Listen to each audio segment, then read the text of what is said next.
और पहलगाम फौज पैग हमला सिक्योरिटी की नाकामी थी। रॉ के साबिक सरबराह अमरजीत सिंह दौलत ने कोताहियां मान ली। भारतीय फौज के साबिक लेफ्टिनेंट जनरल के.एस. गिल ने भारतीय फौज के हाथों मासूम शहरियों के कत्लेआम का एतराफ़ कर लिया। इंसदाद दहशतगर्दी के माहिर अजय साहनी ने पहलगाम वाक़े को मोदी हुकूमत की नाकामी करार दे दिया।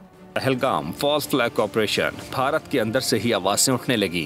एक के बाद एक शख्स मोदी के ड्रामे पर बोल पड़ा। रॉ के साबिक सरबराह अमरजीत सिंह दौलत ने एतराफ़ कर लिया कि पहलगाम फॉल्स फ्लैग हमला सिक्योरिटी की नाकामी है। कश्मीरी मुसलमानों के खिलाफ भारत में तशद्दुद गलत है। भारतीय फौज के साबिक लेफ्टिनेंट जनरल के.एस. गिल ने भी बड़ा इंकशाफ कर दिया। कहा कि मकबूजा कश्मीर में छठी सिंहपुरा वाक़े में भारतीय फौज मुलव्विस थी। इंसदाद दहशतगर्दी के माहिर अजय साहनी ने पहलगाम वाक़े को मोदी हुकूमत की नाकामी करार दे दिया। भारतीय रिपोर्टर अर्चना तिवारी ने पहलगाम वाक़े से जुड़े हैरान कुन ज़मीनी हक़ाइक़ बेनकाब कर दिए। ड्राइवर से इंटरव्यू में भारतीय फौज का झूठ बेनकाब हो गया। सब्सक्राइब करें और बेल दबाएं ताकि कोई खबर रह न जाए।